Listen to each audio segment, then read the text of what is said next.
छात्रों, जैसा कि आप लोग जानते हैं कि स्टडी सीरीज के अंतर्गत हमने एग्रीकल्चर के विभिन्न टॉपिकों को देखा। उसी कड़ी में एक और टॉपिक हम लेने जा रहे हैं। वो टॉपिक का नाम है मृदा की उत्पत्ति तथा मृदा प्रोफाइल या मृदा परिच्छेदिका, जिसको हम देखें कि यदि मृदा की हम खुदाई करते हैं, ऊपर से नीचे की ओर गड्ढे बनाते हैं, यदि चौकोर गड्ढा बनाया जाए या गोल गड्ढा बनाया जाए तो उस गोल गड्ढे में हमको मिट्टी जो है विभिन्न परतों के रूप में दिखाई देती है। वही परत जो है मृदा परिच्छेदिका कहलाती है या सॉइल प्रोफाइल कहलाती है। तो उसके पहले हम बात करें, मृदा की उत्पत्ति जो हुई है वो चट्टानों के टूटने फूटने से हुई है। किससे हुई है? चट्टानों के टूटने फूटने से मृदा की उत्पत्ति होती है।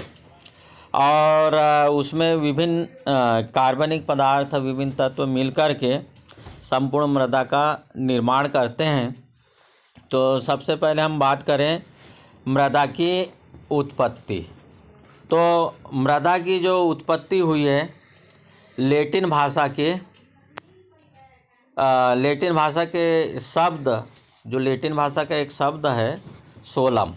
कौन सा शब्द है? मृदा की उत्पत्ति लैटिन भाषा के किससे हुई है? सोलम से हुई है, जिसमें सोलम का अर्थ है फ्लोर या फर्श। जो फर्श पाया जाता है, जो फर्श है, ऊपरी भाग है, फ्लोर है,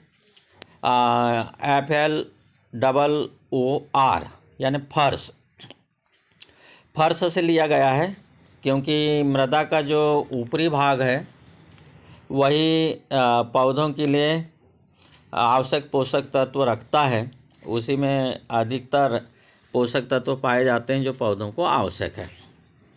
मृदा का निर्माण, जैसे हमने बताया कि चट्टानों के अपक्षयित होने से या टूटने फूटने के कारण हुआ है।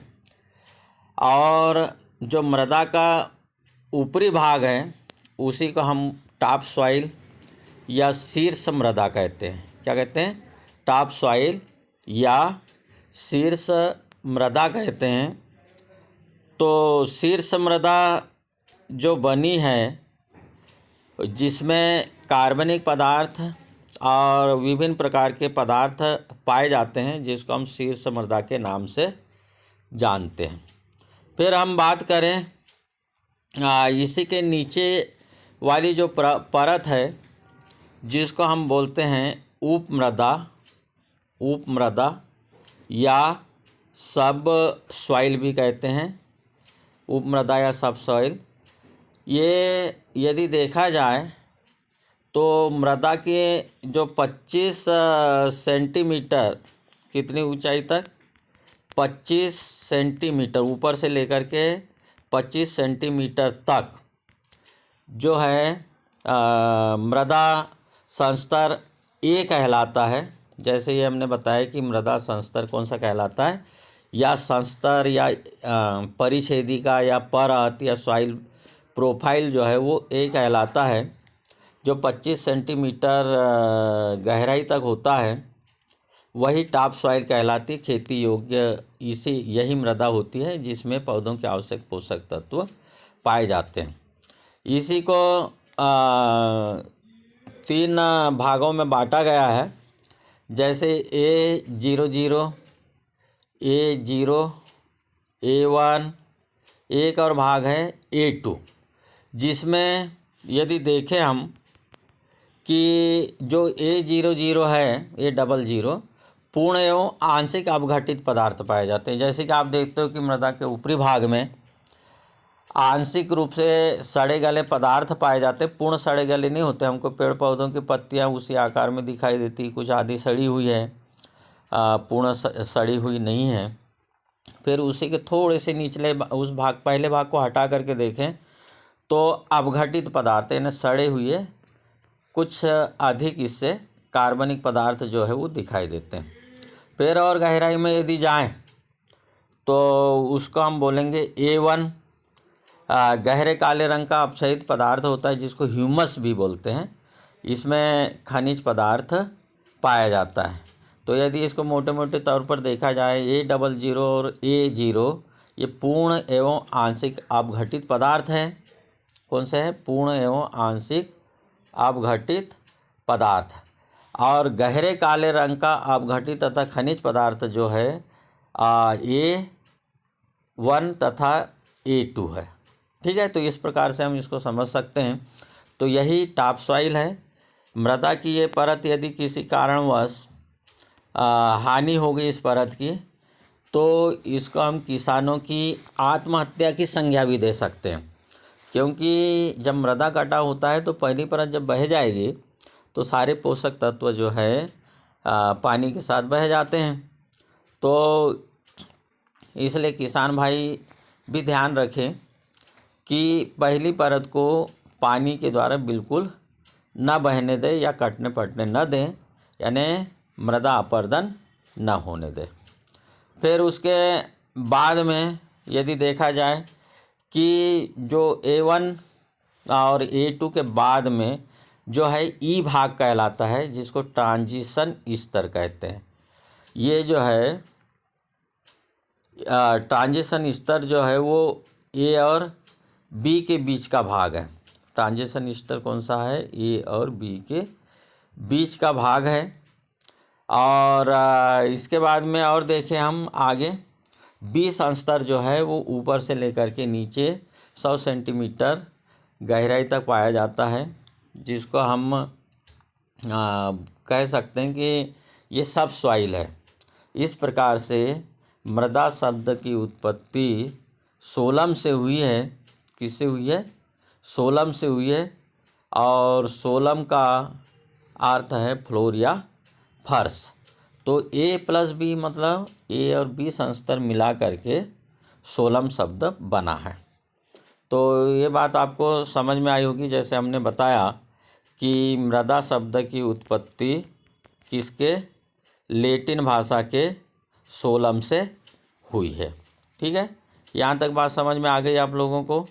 चट्टानों के टूटने फूटने से मृदा का निर्माण होता है, और इसमें ऊपरी मृदा में ही पोषक तत्व उपस्थित होते हैं। इसके बाद में सब सॉइल होती है जिसमें केवल पोटेशियम उपलब्ध होता है। फिर यदि बात करें हम कि मृदा का जो अध्ययन है, मृदा के अध्ययन की बात करें, मृदा का अध्ययन जो है वो 2 रूपों में किया जाता है या 2 भागों में इसको बांटा गया है अध्ययन की दृष्टि से। पहला यदि देखा जाए तो पेडोलॉजी, और इसके अंतर्गत जो है मृदा की उत्पत्ति एवं निर्माण एवं वितरण का जो है अध्ययन हम करते हैं।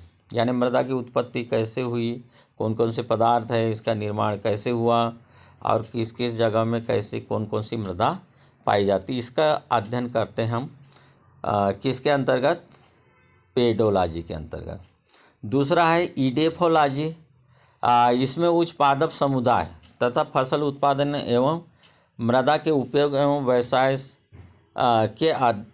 का जो है वो अध्ययन किया जाता है।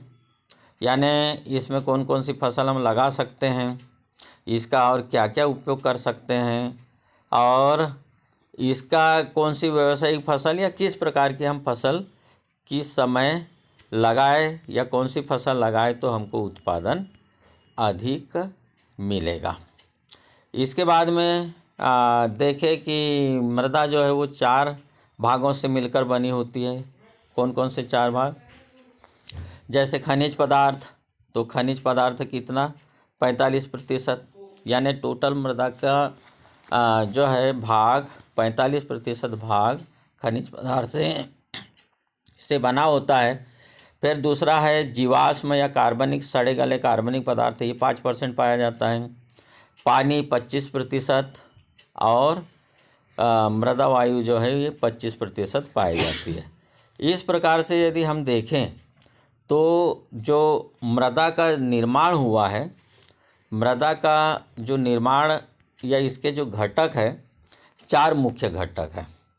यदि हम इसको एक वृत्त के द्वारा यदि दर्शाएं तो जिसमें 45% क्या हो जाएगा? 45% खनिज पदार्थ हो जाएगा।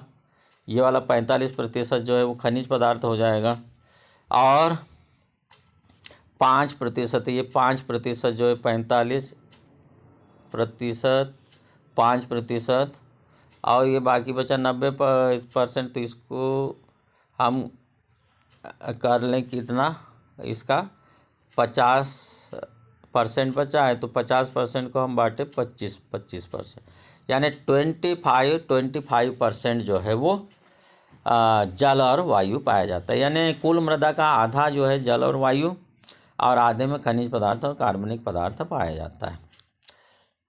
तो यहाँ तक भी आप लोगों को बातें समझ में आई होगी।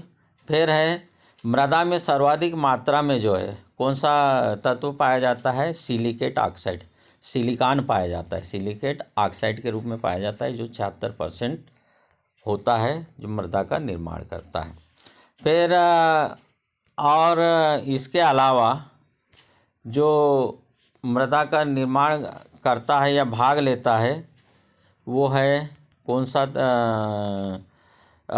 तत्व है, एल्यूमिनियम ऑक्साइड है। एल्यूमिनियम ऑक्साइड की जो मात्रा है 12% पाई जाती है। मृदा का निर्माण विभिन्न परतों से मिलकर हुआ है, और इन परतों को जो है वो होरिजोन कहते हैं। क्या कहते हैं, होरिजोन। ये पूरी जो परत है ऊपर से नीचे तक, इसको हम जैसे यहाँ से यहाँ तक पूरा क्या कहलाएगा, होरिजोन कहलाएगा। क्या कहलाएगा, ये होरिजोन कहलाएगा। यदि देखा जाए तो कहाँ से कहाँ तक हम आपको बताएं कि ये जो परत है, विभिन्न जो परत पाई जाती है, सारी परत पाई जाती है, इसी को हम क्या बोलते हैं, होरिजोन या सॉइल प्रोफाइल या परत कहते हैं। फिर हम इसके डायग्राम को और देखें तो जैसे हमने बताया कि 25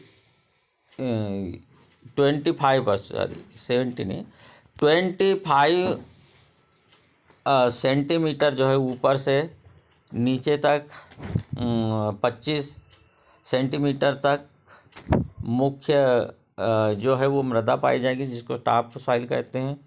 फिर इससे नीचे चले, इससे नीचे कितने पर 100 सेंटीमीटर तक चले तो इसको सब सॉइल बोलेंगे। फिर हम 150 सेंटीमीटर तक चलेंगे तो ये जो मृदा कहलाएगी, इसमें शीर्ष स्तर कहलाता है, शीर्ष स्तर या मूल पदार्थ, जिसको हम रिगोलिथ कहते हैं। क्या कहते हैं, रिगोलिथ कहते हैं। और सबसे जो निचला भाग है वो रॉक या चट्टान होता है, सबसे हार्ड भाग होता है। तो ये बात आप लोगों को समझ में आई होगी।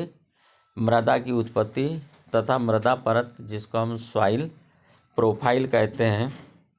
तो यदि देखें इस प्रोफाइल को एक डायग्राम के द्वारा, जैसे हमने ऊपर समझा है, तो जो सबसे जो ऊपरी भाग है वही होगा क्या, कम सड़े हुए कार्बनिक पदार्थ होंगे, जिसको हम बोलेंगे ह्यूमस।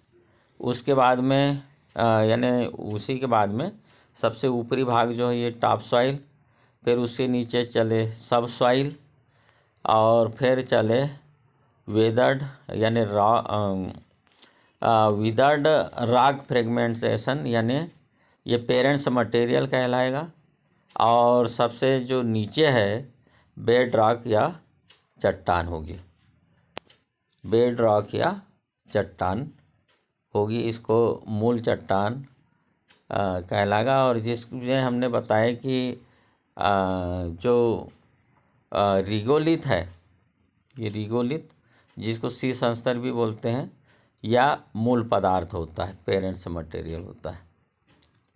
तो ये जानकारी आप लोगों को अच्छी लगी होगी, और विभिन्न कॉम्पिटिटिव एग्ज़ाम में कृषि से संबंधित जो भी प्रश्न होते हैं, उसमें ये मृदा से संबंधित, मृदा की उत्पत्ति कैसे हुई, और कौन सा मुख्य परत होती है, सोलम किसको कहते हैं, रिगोलिथ किसे कहते हैं, और सोलम शब्द कौन से शब्द से लिया गया है, किस भाषा से लिया गया है सोलम शब्द, तो ये आप लोगों को याद रखना है।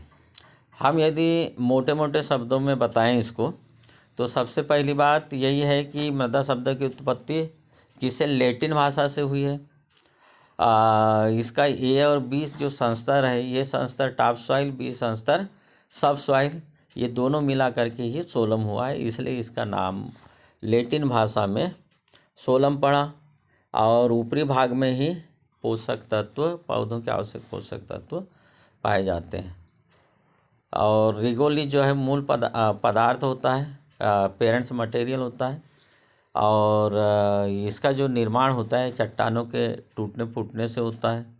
फिर भूरा संस्तर हो गया B1, B2, B3, और इसमें खनिज पदार्थों का अपक्षय होगा। फिर ए और बी मिला के बीच का जो है वो ट्रांजिशन स्तर है, ए और बीच वाला जो है ट्रांजिशन स्तर है।